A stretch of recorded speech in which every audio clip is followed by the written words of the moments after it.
Welcome to the Savage Freedom Podcast. You guys know the deal. When it comes to this conversation, there is no editing. There is no holds barred. You get real raw every single time, no matter what. You're going to hear some cussing. You're going to hear some really powerful conversation today. I am honored and truly blessed to have a very good friend of mine who is what I would say a true and legitimate badass. This guy has been a mentor, a confidant, a leader. He is a community leader in his church and his family, in his local community. He's a leader, I would say, nationally and now internationally. I have the great pleasure of introducing my close friend. He is an entrepreneur. He is a published author. He's got multiple books. I don't know all the things that you do. You are truly an amazing and spectacular character, my friend. Everybody, this is Ramon Ray. Hi, Ramon.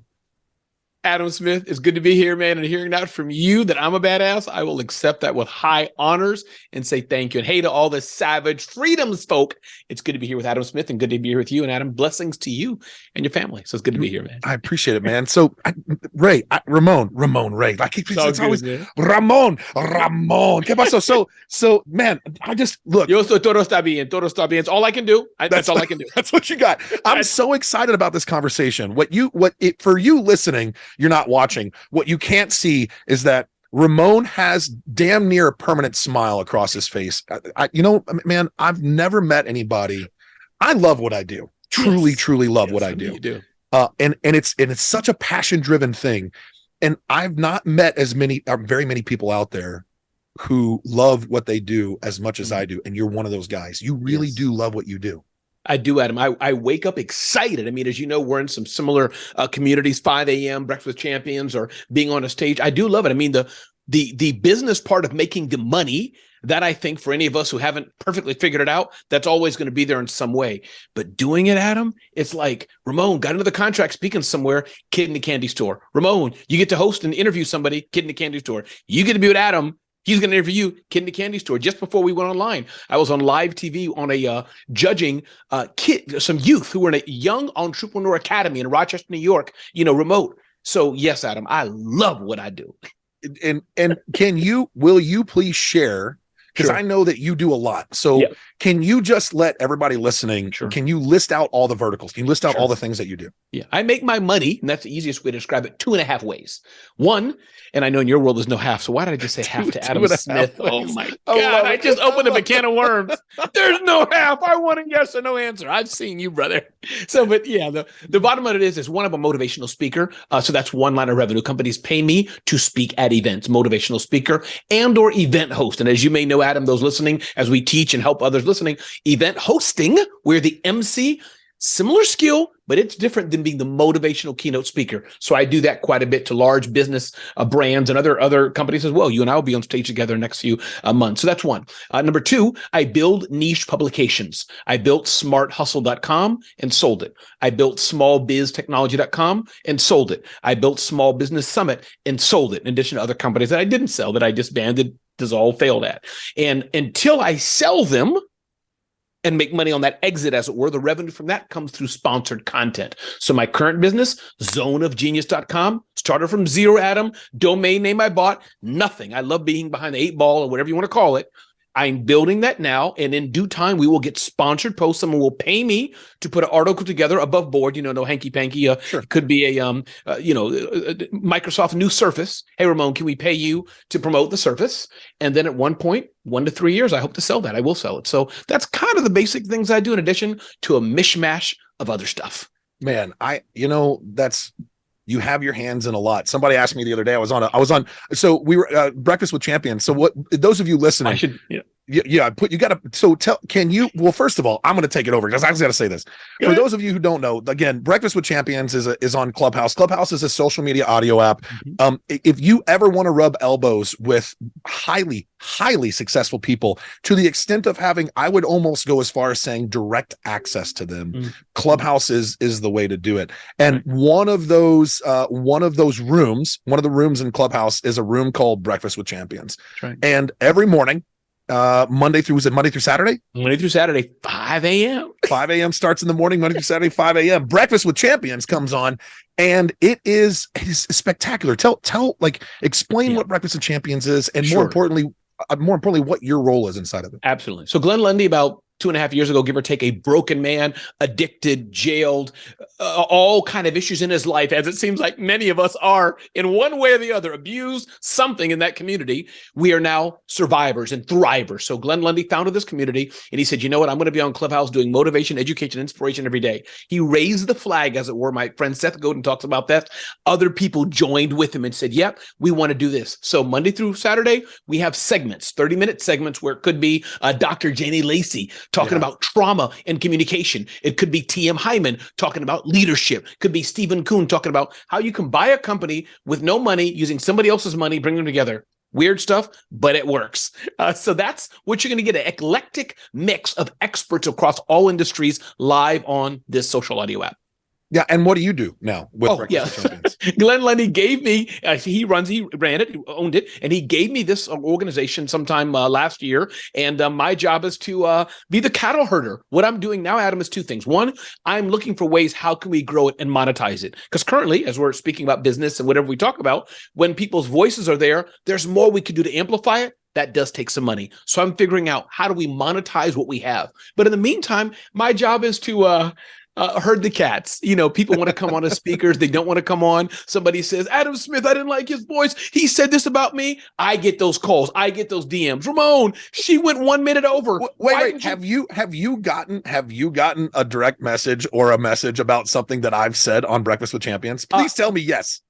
Not directly what you said, but how you said it. Oh, what was it? Please tell me. I want to know. I want to know. Come on. What was it how did I say it exactly that pissed someone off? You're a spicy guy, and I think it takes time for people to understand that Adam is a spicy guy, and he does it because we need it. Put it that way.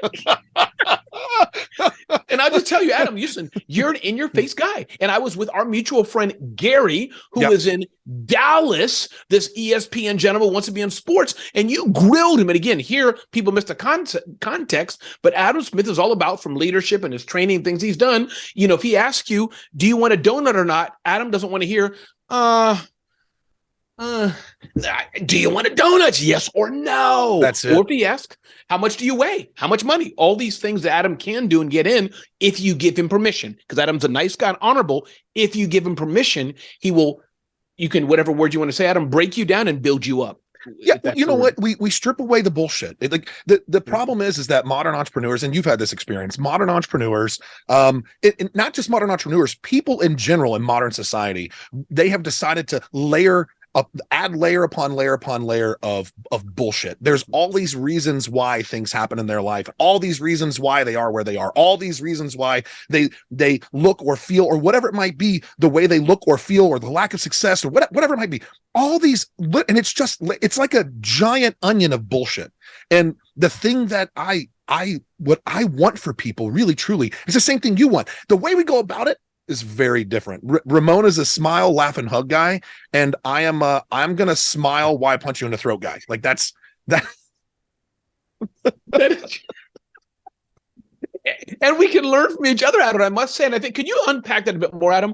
Is there a part though where there is an excuse that's viable? Meaning, help me on, because I always wondered about you. If our mutual friend Scott, somebody on his team, sales drop, they didn't sell the cars that month. Are you saying there's always something you could have done? Or at some point when you say, dude, I've grilled you for 6 hours. You've done everything there can to do. This had nothing to do with you. We had a nuclear war. So nothing you could do. Can you help me understand that? I think there's a lot of variables, and there's a lot of potential external circumstances that could play into the lack of a desired outcome or desired outcome. But Ramon, I think ultimately, brother, I think what it comes down to is that we've been so conditioned that our feelings are more important than the reality, the facts of the reality. You're right. That's where we go with those stories. And I think you're really good at it. You actually have your own way of stripping away those pieces and using humor. Like my favorite. This is my favorite thing. My favorite thing ever. This is my most favorite thing. Can you please share the white baby, black baby? Can you please share that? Because it was so spectacular. In fact, I wish I had those slides so that we could show the slides on video while you do it. But it was such a phenomenal way Thank you. to eliminate the possibility of someone potentially being offended Yes. because they lead with feelings, Yes. and open up the room to the reality that, like, stop being dumb when it comes to this thing and realize that we're here for the same reason. And you can see, Adam, when I do this, people clench their butts together. And by the way, when you saw it, Adam, I believe it was the first time. I just get downloads, and every speech I get has been different. Now, this one I roll with and I built it in. But bottom line, here it goes. I'll just start it out what it is. Adam, but you have to say, and welcome Ramon Ray to the stage. Ladies and gentlemen, welcome Ramon Ray to the stage. Last week, I did some research. With black babies and their mamas. Right then, Adam, the room freezes. The event planner is like, no. I remember I was there and I'm laughing. I don't know if you saw me or not, but you know my heart. I was already giggling in the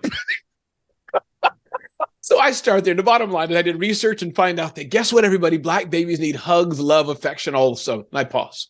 Because half the other room, whether it's whites or blacks or Spanish or Chinese, and then I continue on, of course. I did a research for white babies too. By then, 30% of people know where I'm going. But you're right, Adam, because when you start out with those polarizing words, sadly, because the state of America is in, people freeze. And there are jerks and idiots. But I'm telling you, we got to lighten up, people.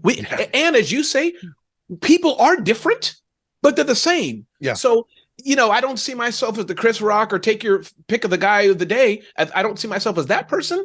But sometimes I hope through my talk, I can gently, I'm not as bold as you, Adam, but I can gently slide through what I'm trying to say and not say it. That's me. I think it's brilliantly done, and it's done in such a way like, oh God, I loved it because that's you. I loved it. So I was like, yes, please, let's do this. This is awesome. I know where this is going. This is spectacular. I love Ramon for doing this. But here's the thing, Ramon. I'm curious about your take on this because what you said was we're all different, but we're all the same. I wholeheartedly believe, and I preach this religiously to an extent, which is you're not special. Like, you as an individual in general, you're not special. You are unique. There's a difference between the two. Yeah. Like, no, for sure. And I think, go please. What I was going to say, what is your experience with it? You speak to so many people, you engage with so many people, you see them firsthand. What has there been your experience in that? I think we're not special in two ways, Adam. One, we're not special. And I think the negative way is because everybody's gone through some jacked up stuff. That's one thing, especially coming to BWC, Breakfast with Champions, even though I'm a grown man, 50 years old, being in that community with the headphones on, hours a day, you're hearing people, my father abused me. Yeah. My uncle would open the door at night. My mother tried to burn me in an oven. My father punched me in the face when I was 3. You realize, Adam, okay, 70% of the world is jacked up. Yeah. But look at Adam Smith today. Look at Ramon today. Look at this person today. We are thrivers. You get what I mean? Yeah. So yes, compassion on the person that's had stuff happen. Absolutely, Adam. Absolutely. Some little girl that's happened to her, some little boy, for sure. But at some point in your life, as I tell people in my own family and community, listen, chica, listen, girl, listen, guy, you 15 now, you're 18, you're 22, you're 24. That person said you were a dumb blah, blah, blah, blah, blah. When you were 7, you still hanging on to that? Mm-hmm. You got to let that nonsense go. Yeah. That helpful? So this is the thing I actually want to know. This is actually a question that I wrote down. I don't ever prep for any of these.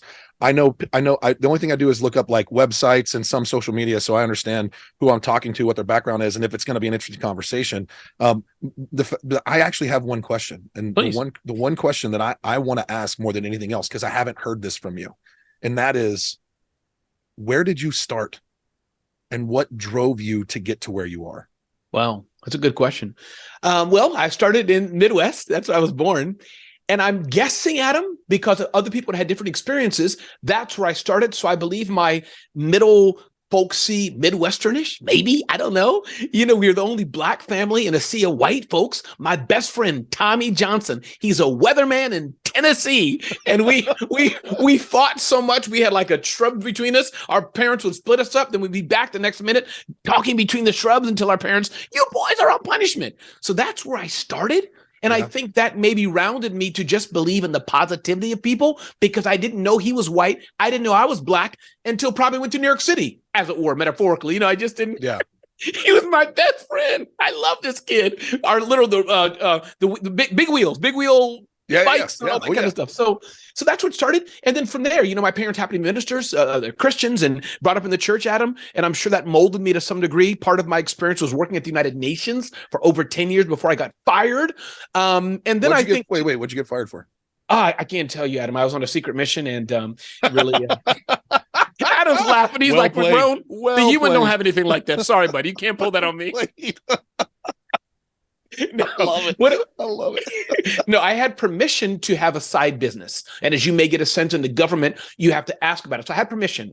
There's one of those guys, Adam, one of those guys. I pray for him. I should pray for him every night. He was very jealous because I got a job he wanted. He made a stink about it. Then the permission was revoked. But I had the taste of entrepreneurship in my mouth. I had already tasted it, so I couldn't let it go. And my contract wasn't renewed, so I was fired. So fair enough. That started me on, and it's in my bio. I wrote with that too. Everything's negative to me. I should have a shirt. I was fired, and that became who I was today. It forced me, Adam, because then I had some entrepreneurial. I had some money. I was doing some speaking. When I got fired, nothing was for free. I had to, go full tilt and become the person I am today. And it's been in jumps, Adam. I'm sure your career to some degree, the person I am today at 50 years old, who I am today, I hope I've learned a lot in the past 20 years. I'm not then, but it's all been stepping stones of help. And I think the aspect of positivity, Adam, maybe it's been part of BWC, but I'd like to think I've always been, and I have a question for you. I've always been the person that has that positivity, that smile.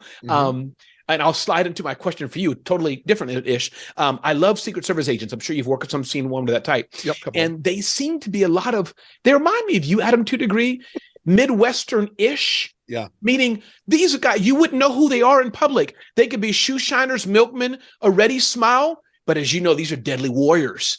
So my point being, what I'm getting at is that there was somebody burst into our church, a group of youth, masks on, bats, rush to the pulpit. I jump up, literally, Adam, hit one in the throat. My pastor jumps up and says, Ramon, it's a play. The adrenaline was shaking. So my question to you is, be a warrior. Good job. Yeah, please. Thank you.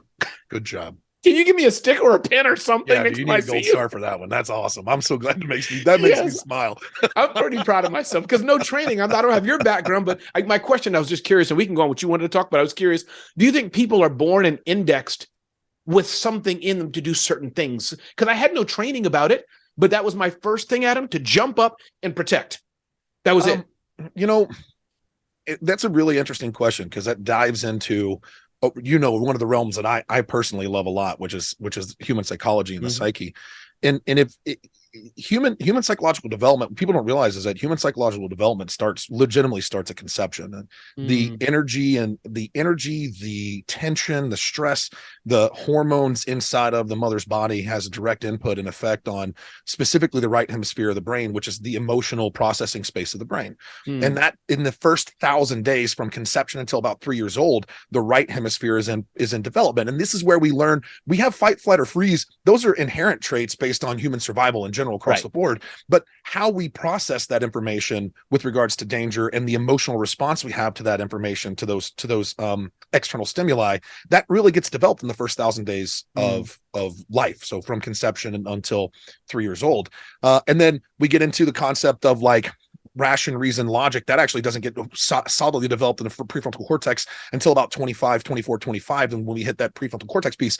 So, I would say twofold. One is I think that there are people who are born with genetic traits to be forward-leaning, assertive, and aggressive, and those traits are either nurtured or dampened. They're not nurtured, and I think that's done through.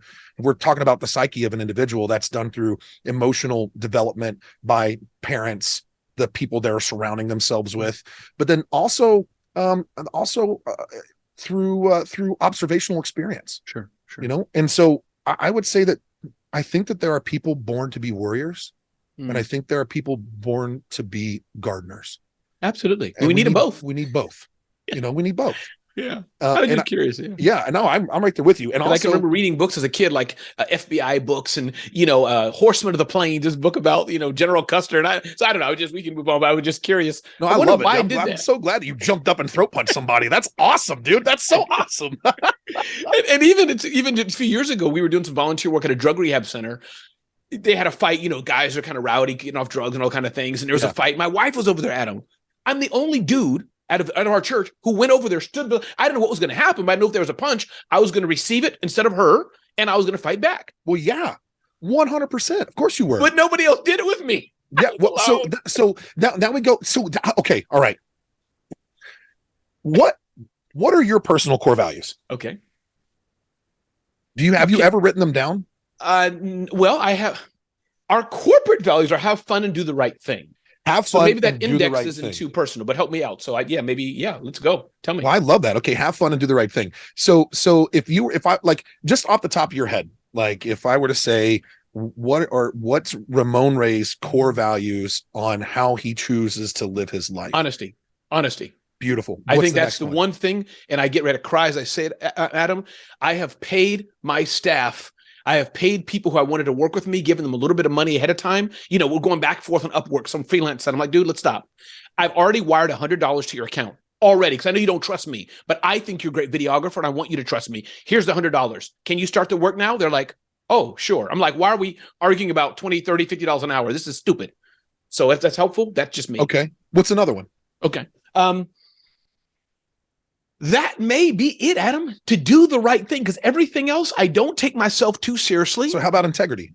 Well, yeah, but okay, to me, that was part of it. Do the right thing. Integrity, for sure.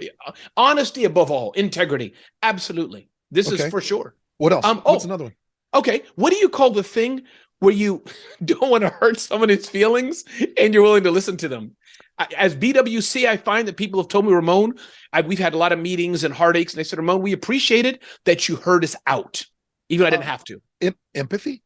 Okay. I like I that. Would go probably empathy would be, I think empathy would probably be one of those. Okay. All right. Do you have any others? I definitely don't like to see the underdog taken advantage of. My kids, they were young and dumb, laughed at the Humpback of Notre Dame, silly little book, kids book. They started laughing. Oh, or the Elephant Man, had elephantitis. Yeah, absolutely. And Adam, I got enraged at my kids and started crying. They're like, Dad, are you okay? I'm like, never make fun of somebody like that. So maybe that's a third one. I just don't like underdogs being beaten up, kids who have, some stuttering or they're blind and other kids around them. I will go, even now I feel the adrenaline. I will go berserk. I will defend them. There's a word I'm looking for right now. And I want to say oh man, it's a gosh dang it. What is the word? It's like ChatGPT, what we're doing. ChatGPT will figure it out right now. Hey, what's the word that incorporates a synonym too? It's not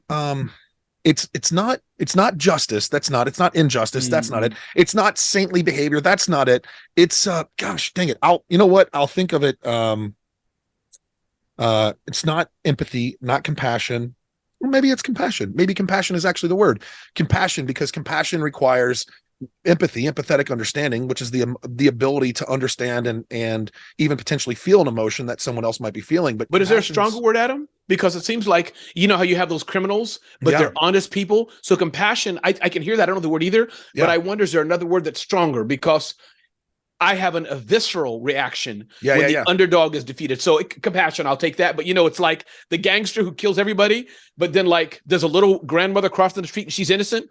Stop the war, everybody. I'm going to kill all of you if you don't help her. We're helping this lady. Yeah. After the lady's gone, yes. He starts the war again and kill, it's weird. Man, and I'm trying to think of the word. It's not, maybe it's not, I don't know. Is it chivalrous? Is it chivalry? Is that? Oh, it could be on that side because I do have that in me. Like, oh, you know what, Adam? Now we're getting from one's brain. I think I may get some of that from my father. He was a pastor for years, and I never saw his negative side. He has a big scar from the Navy, so I never saw that. I was too young. But he would always hold doors, open doors, move to the side when the lady's walking. But I think because he died many years ago. But maybe part of that, going back to DNA, you said nurture nature. Maybe part of that side is from him, and I don't realize it. Maybe I blossomed it and developed it from him. I think that's a real legitimate thing. I have this conversation, mission, vision, core values. And when I talk to business leaders, the first question I ask them 9 times out of 10, if I don't see them posted on the walls, is I'll ask, hey, what are your core values? And they say, well, we have them on the website. We have them on the internet, but that's cool. What does that do for you? Is anybody living those core values? Is your company executing its operations based on those core values? And they say, well, what are yours? And I go through the list, like impact, integrity, discomfort, action, communication, direct, like being direct. We're not going to beat around the bush, profit, and violence.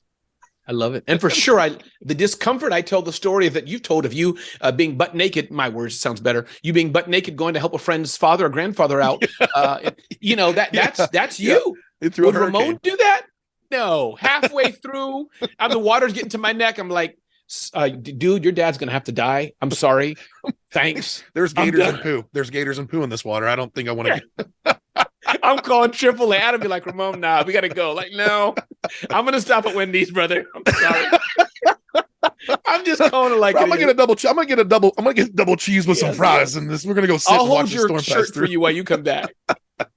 Oh man, so I would love to know from your perspective, and we talk about everything. We like this in the Savage Streets podcast. I cover all topics. We had a conversation. I had a conversation was getting some work done. I got a haircut, had a little bit of space, wanted to get some work done. We decided to get lunch and was sitting at this bar top in a restaurant. And there was a young lady who was talking about the concept of humane violence. I did a podcast on that.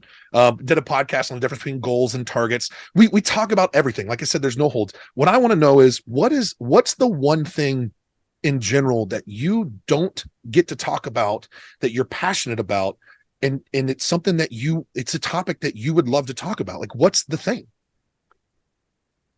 Wow, Adam. Is anybody listening? Don't worry, I don't have that many listeners. It's not that big of a deal.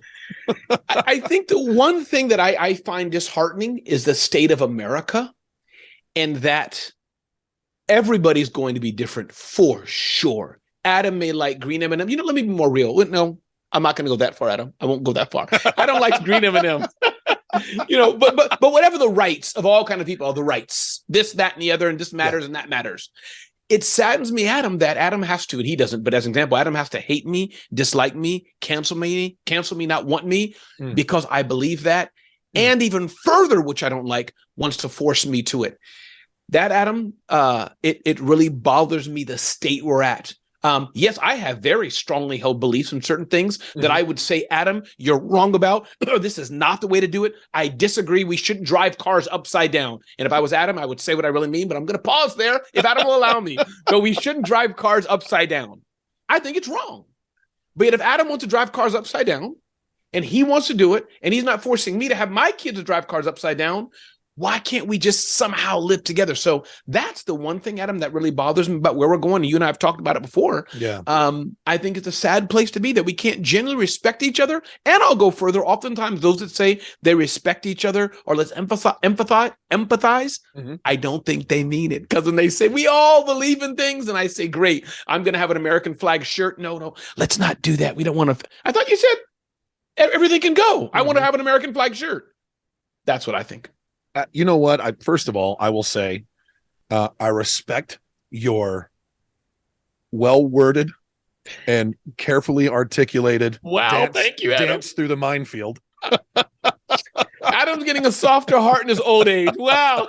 He's gonna let me have a pass. I once had a very good friend of mine send me a message, and he said, hey, I just want you to know that if I'm connected to you, the things that you say could potentially reflect upon me. And I said, I understand. I understand. I get it. I get where you're coming from. I hate it. It really pisses me off. It actually, like, that visceral feeling that you got about your children making fun of people that had no choice to be who they were because that's who they were. I have the same visceral reaction, because here's the thing. I'm with you 100%. One of the things that I absolutely hate across the board is the inability to have open discourse in conflict, not confrontation. There's a difference, right? Like, having conflicting views just means that we disagree. But if we don't have the ability to have open discourse in conflict, and all it is ad hominem attacks in confrontation, then there's only one possible response on the other side. There's only one, and it's fighting. Like That's it. straight. The reason why one of my core values is violence. Yeah. And it literally, I have it defined. Violence is an asset that creates change, as long as it's used for good reasons by good people. Yeah.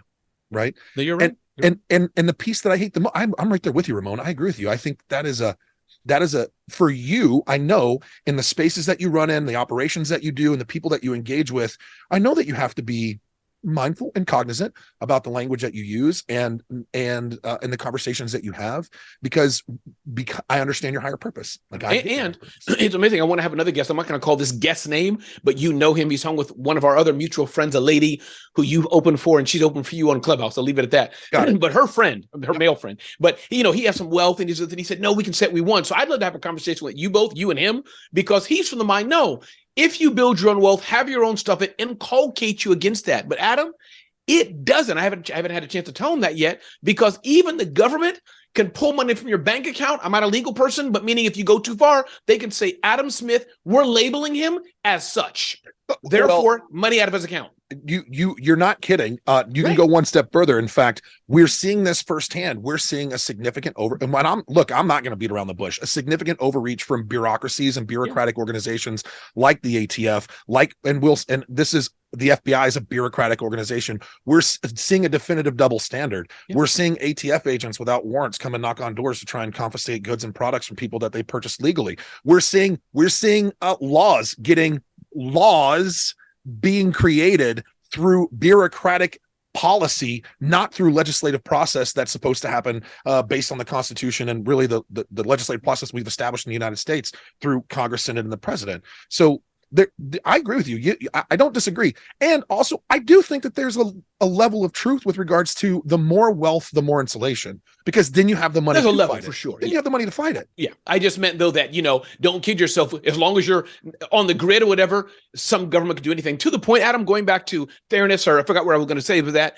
In the same way, Adam, this goes both ways with what I'm trying to say. Yep. Quote unquote, the left, whatever the left may mean, green, sure. We'll call them that.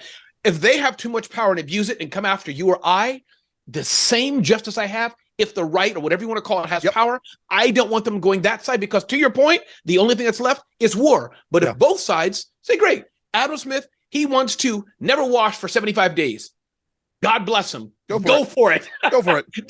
If you want to stink, it stink. Yes. And it gets worse, of course. These are silly examples, but meaning, yes, we want our airlines to be safe. They should have laws so the plane doesn't crash. I get it. We want to have some whatever laws for driving a vehicle. I don't want somebody running into me in the barrier. There's some things I believe we all want. But beyond that, as far as how we speak and talk and think, religion or not religion, books, no books. Yep.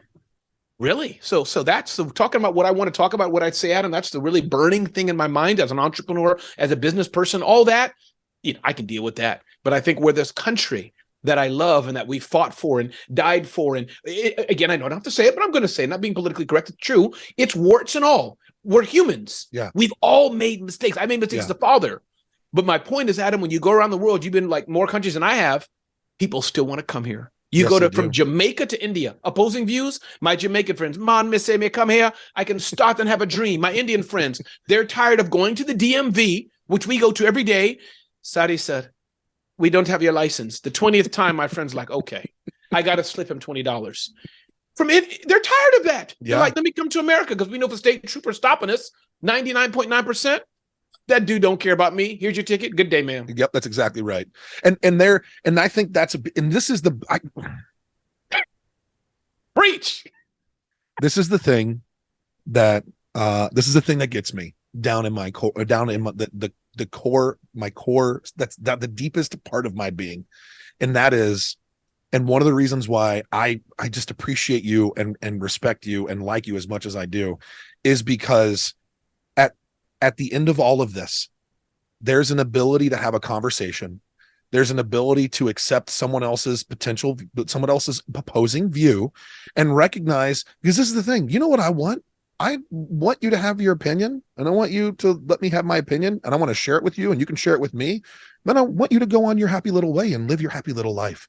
And for lack of a better word, shut the fuck up. Yeah. Like that's really what it boils down to. I want you to be able to live your life and enjoy your life. And the reason why I appreciate and respect you is we see eye to eye on a lot of things. We do. We also disagree on a couple of things. Sure. And the things that we disagree on, you and I could easily get into, go straight into the victim role. That's right. We could. Like I'm a spiritual person. I'm not a religious person. Yep. You're a spiritual person, and you adhere to, I think, what you and you're Christian. Yeah, and you're a big proponent of your church. And the best part is this: like, I could say, oh, that's dumb. Why would you ever be a proponent of religion and blah blah blah blah blah? Don't you understand that religion has created mass genocide and all? What? That's a dumb conversation. It's stupid. The question and you and I, though, we could have it. Exactly. We could have it. 100%. I love what we had at BWC, how I shut you up and shut you down. I left you stuttering. You had nothing to say when we were together in Dallas. You were making some insane arguments, and I was bringing fire to you, and you were like, Ramon, you're right. I give up, Ramon. Your arguments are too smart for me. Remember that, Adam Smith? Did that happen? I don't remember that at all. Did that actually happen? I think so. You don't remember that? I don't remember that at all. Are you making that up? I think you're making It didn't happen. Quite the opposite. Adam was bringing fire. We had that little table, outside of the champion. Oh, yeah. Oh, yeah. We were sitting at the table afterwards. Everything was over. Yeah. And Stars Tina was just going after it, wasn't she? She was like poking. She was just poking. She was loving it. And we were loving it too. It was good. That was a lot of fun. That was really fun. I want to shift gears just a little bit and focus on business for a second. You have, I've watched you real time shift how you show up in the market space from the first moment that I've met you up until literally this moment right now. And I see it in your social media presence. I see it look, man, you were the MC for Gary Vee. You have been hired, and you are now, I would go as far as saying potentially the number one most sought after MC in the United States.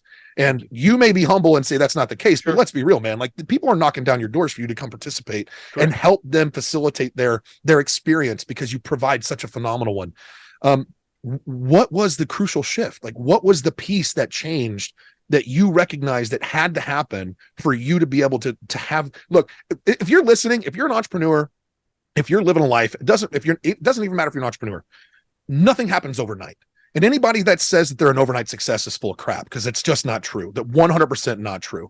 What you all don't see and what you all don't realize and recognize is the endless hours of constant effort, the endless hours of high pressure. How am I going to make this work? The endless hours of getting a product completed and then putting it into execution and action and realizing that it wasn't quite right because it's not generating revenue, and having to change the entire product all over again, and then go through the production process, the testing process, the execution process, the monetization process, the marketing process. We do all of these all over again. No one sees that piece. All they see is all of a sudden, Ramon Ray, ladies and gentlemen, up to the stage is your next MC and the most sought after individual in the entire United States. The one, the only Ramon Ray. That's what they see, right? That's what they see. And the reality is that is not the reality, right? What was the piece for you? Look, I know that you grind. I know that you work. I know the hours that you put in. I know the effort that you do. I know it because I text you, I talk to you. I've witnessed it firsthand. I've seen all the above, but something changed, bro. Something shifted in the last, I will say 8 months. Something has shifted, maybe even 10 months, but there has been a definitive shift in how you're showing up in the marketplace. Until you just said it. I didn't realize it. I didn't think of it this way, but I believe it what I think it is, Adam. And first, I'm going to say something that may not sound right, and it's hard for me to say it to somebody's face. Your face is okay because you're in the. You heard what I'm saying. I think there's three types of. I get it. Okay, not that kind of face, but metaphorical. I think there's three types of professionals. Let me put it. That's what my guess. I'd love to know what you think first. Then I'll give you my answer. What's changed? I believe there are people who are underperformers. They're just not performing. It's obvious. They're in some sector. Could be me sweeping at ShopRite. I do a sucky job and I'm fired or whatever. I think the underperformers is what I'm trying to say. I believe, too, the greatest is average people. They're neither here nor there. If they're gone, whatever, middle. Yeah. Then I think there are special gems. They bring something of intense value that you don't forget. Adam, I've seen you. I think it was the first time I saw you full when we were together. And I came up to you afterwards and I meant it. And I know you know I mean it.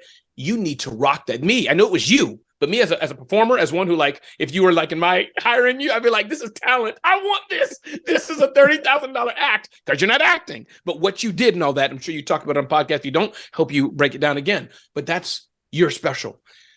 So for me, by God's grace, since you asked me, Adam, to help others, I have been running away from Ramon for a long time. And I've been trying to be the people who I admire. I've been trying to be even friends. I'll mention my friend Seth Godin, for example, who loves me. There's nothing negative saying about him. But like Seth Godin's so smart. He has a shaved head, cool glasses. He has this voice. Hey, everybody, this is Seth. Today we're going to talk about that little umbilic, that thing in your brain, the lizard brain, and how you can change better. Let me be him. He's smart. Steve Harvey. So funny how watch his suits and all this. And I was trying to be in some way everybody else had him, but not Ramon. But for whatever reason, somebody told me, I've heard it before, said, Ramon, we are hiring you for one reason, because you're you. That's all we want. We don't want nobody else to show up but Ramon. Nobody else. We want the fast talking, word stumbling over, maybe silly humor, black baby, white baby. That's what we want. So he better show up every time. And I was running from an Adam. And so what you see, I think, is me now owning who Ramon is. And for money's sake, talking about transactionally, I am selling that to the market with no shame. So you're seeing me self-promote even more authentically, mistakes and all. Is that helpful, Adam? And if you had to help me see myself, do you get a sense that maybe that's what it could be? Because I'm not even sure if that's the right answer, but I believe that's what you're saying, I think.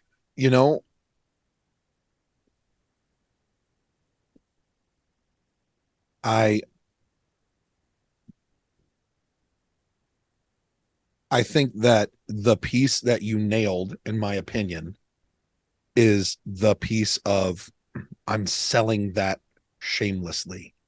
Look, these are my two takeaways from that wonderful monologue, which was I was running away from who I was. Yeah. For a guy who I've always experienced as someone who knows himself, and who I've always experienced you show up in a very authentic manner. I haven't seen you show up inauthentically in my experience with you. And also for those of you listening, and I think this is really important because this is the next piece for me. This is a really important piece that you gave me as a gift, as an FYI. And that is what we as individuals don't see in the other person when it comes to that person's battle of not just grasping identity, but owning identity. We don't see that piece. That's right. Right. Because that's an internal struggle. And that's an internal struggle we all have. That's an internal struggle we all play, where we might have some imposter syndrome. We might have some personal worth and value issues. We might have a battle of self-identity because we're going through a growth phase in our life. But for you to say, I was running away from Ramon and I just have gotten to the point where I own that. And then on top of that, and I really hope you're all listening to this. This is really important. To shamelessly market, promote, and demand. And I think this is the piece that you didn't say. You didn't say, I demand my value. And you promoting shamelessly and marketing shamelessly, I actually heard you do it. I don't show up for less than this. Yeah. That's not an egotistical or arrogant statement. You understand the value that you bring. And listen, there's a difference between worth and value, right? Like what I'm worth can never be touched ever in a million years. It doesn't matter what you say. What I'm worth is far more than anything you could ever pay me. Yes. However, the value that I bring, I can monetize that. I can put a number to that piece. Absolutely. And can I tell you, Adam, what I saw you do, Adam, in Dallas, you've done it hundreds of times, probably. I've never seen it first. I'm telling you, brother, that is a gift. There's only one other person. I've seen a lot of speakers. Again, there are a lot of speakers that are great. One of the speakers I see like that I admire, Marcus Lemonis of The Prophet. I saw him speak a few times. He's hardly on the stage. He's in the audience. He starts off, I was adopted when I was a child. I'm Lebanese. I was abused as a child. I suffer with being overweight. Now, I've been vulnerable, everybody. Can somebody be vulnerable with me? Adam, for the next 90 minutes, we are crying, sobbing, laughing with him because he just exposed himself. And Adam, when you did that, I've never seen, it wasn't a shtick, but as a speaker to speaker, that is beautiful. And that is your special, other thing, talent you have, your stories and all kind of things, but that's a special talent you have, Adam. Man, I appreciate that. That's why I was like, wow, I was watching it, watching the discomfort, watching the room squirm. And so my point is, when you dial into that, Adam, never run from it. And so for me, it's similar way. Different. I show up differently to you. We both have high energy. It's different energy. And that's why I'm saying, no, this is me. It's going to be maybe a little corny, a little folksy. People may think is he always like this? Yep. Always like this. Always. This is what you're going to get. So that's my point. Well, thank you. I told you this before, that's always a humbling statement to hear. Absolutely. And I really appreciate that. And you know what? I'm going to put this out there. I'm not going to lie to you. I had a little FOMO. I had a little, not FOMO, but is it JOMO? Jealous of missing out? Like I had a little JOMO watching your engagements, your interactions. Like, I am so freaking proud of that guy. Like, God, mutual, man. I'm so proud of what he's doing. And I'm like, why the fuck am I not there right now? Like, why did I get the Kobe and call? Michael Jordan probably looking at each other. Kobe's like, dang, look at this. And then Michael Jordan gets on this court. Michael Jordan's like, so that's how you and I feel, right? We're two ballers, like. And I'm literally like, I'm on the road, I'm on the road, I'm driving, I'm doing training here, I'm doing instruction there, I'm trying to get whatever, always working for the next piece. And I was scrolling through, and you had talked about the Gary Vee thing, and then I was watching, and I was like, wait a minute, look at all the amazing, wonderful people that are at this event, and I keep seeing you taking selfies, and you keep taking selfies, and they're showing up on my social media feed and in your stories, and I'm like, you're one of my favorites on Instagram, right? So every time something pops, I see it pop up top of the feed, and so I see these selfies, and I'm like, dude, he's hanging out with Deepak Chopra. Wait, what? I didn't get a phone call. When did I get a phone call? I want to be there, and I want to. Damn. Good for him. That son of a bitch. No, I hear you. Same way. I get to feel the same way. I get it. And I love it, dude. I will say, like, look, I think one of the greatest opportunities and gifts that you've given to me, and you may not know this. Actually, I want to say you probably don't know it because I've never told it to you. And I'm going to put this out there for everybody listening. I think this is really important. I think that, and I know that, and we have both learned this the hard way. And that is, socially, we've had to become selective about who we surround ourselves with. And for lots of reasons, but for the biggest reason of all is that I know that, and you and I have talked about this a little bit, but who you surround yourself with, everybody says like your net worth is your network. There's a lot of truth to that. But really what I would like to say is that your moral value and your ethical actions are also directly related to who you surround yourself with. Furthermore, your ability to achieve greater outcomes is also directly connected to who you're surrounded yourself with.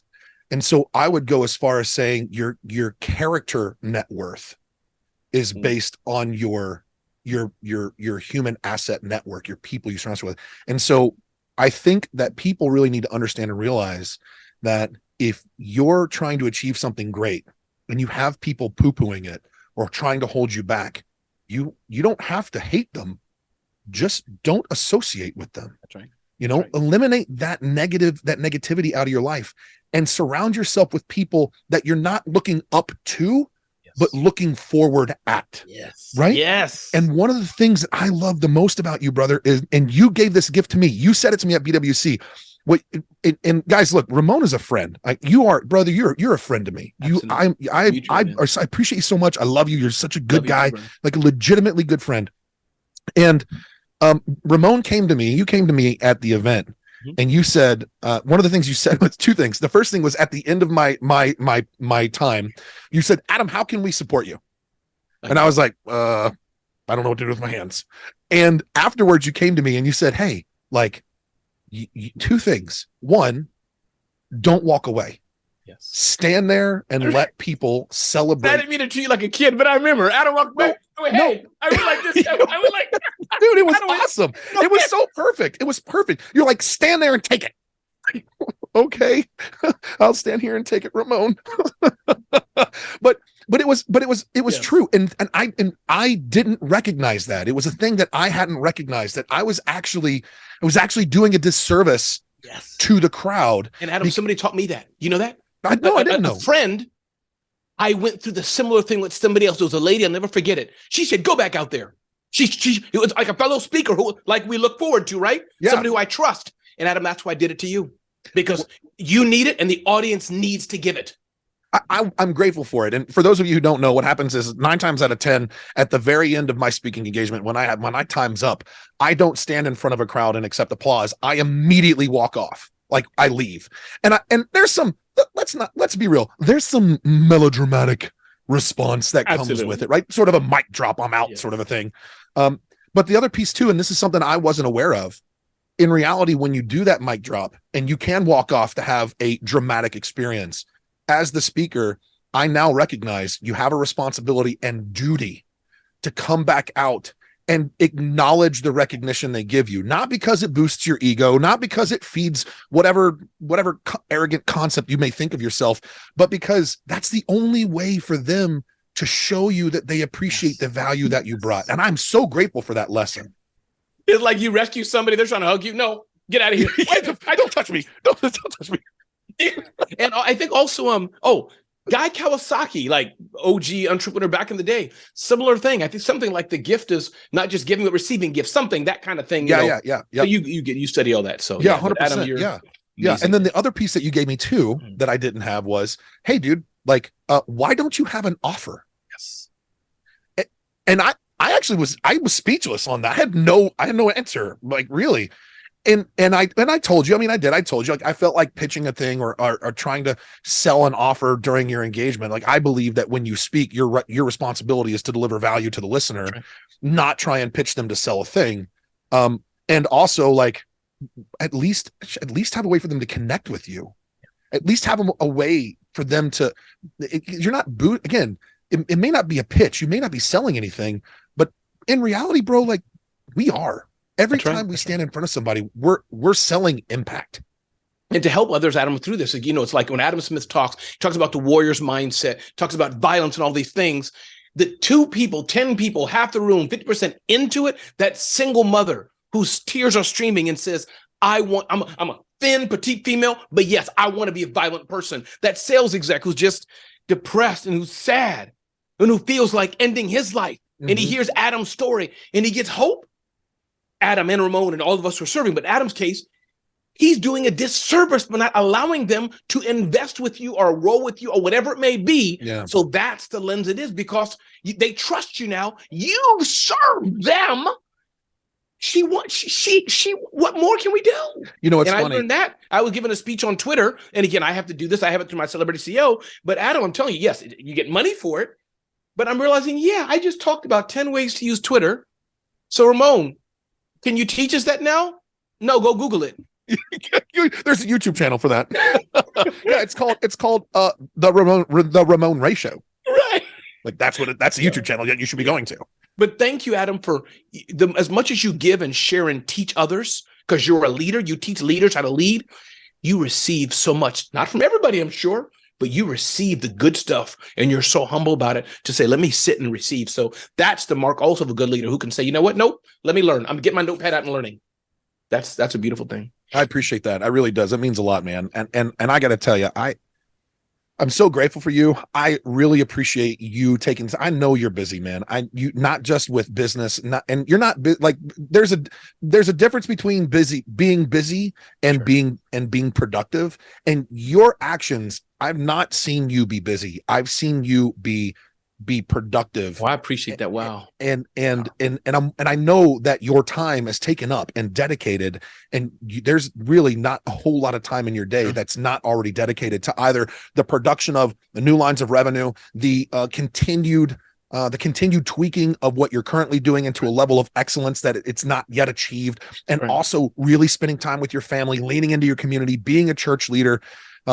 the last question I want to ask you is this. I think that there is a misconception around the term of balance. And the term oftentimes is based on this concept of, quote, work-life balance.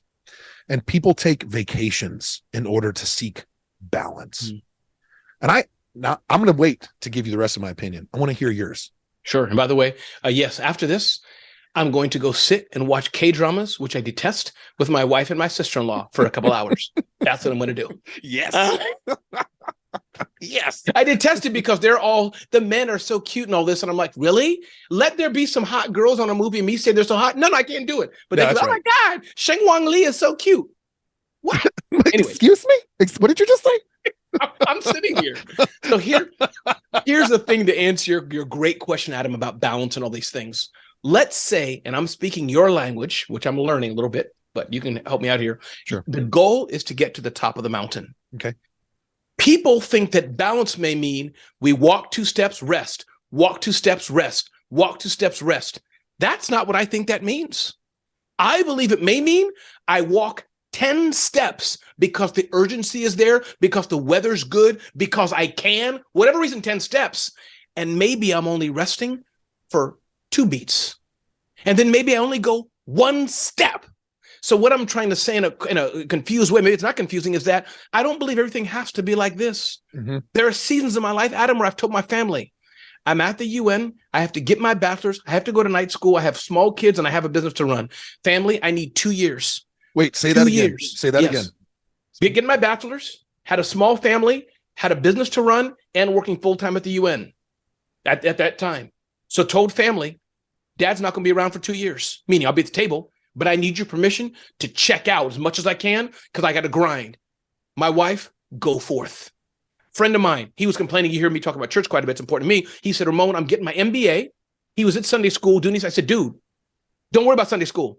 Drop it. God will forgive you. Forget it. Go get your MBA. And he did. So if that's helpful, Adam, yeah, we like to say balance, everything's fair. But sometimes Adam's going to tell his kid, yo, baby, Dad's away for 6 months. That's going to hurt. It's going to be painful. When I come back, that bank's going to look different. And it'll be good for both of us. You get where I'm getting at. So yeah, how would you say that? And I want to hear your answer. That's what I think about. That's balance. I've not heard that analogy before. Like, hey, the weather's good. The climate's sound. I'm jamming.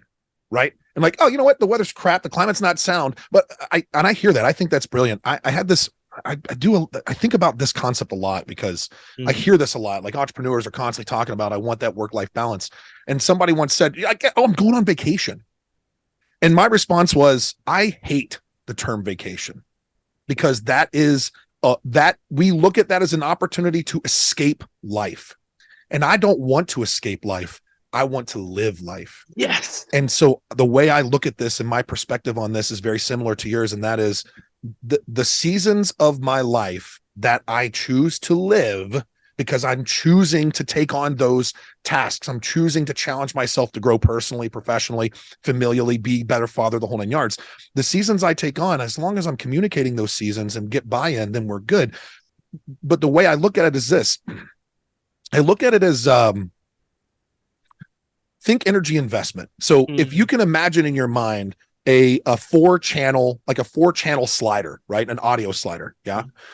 And each channel represents some different aspect of your life. So maybe channel 1 is your health and fitness. Channel 2 is your family. Channel 3 is your business and finances. And channel 4 is your faith. Yeah.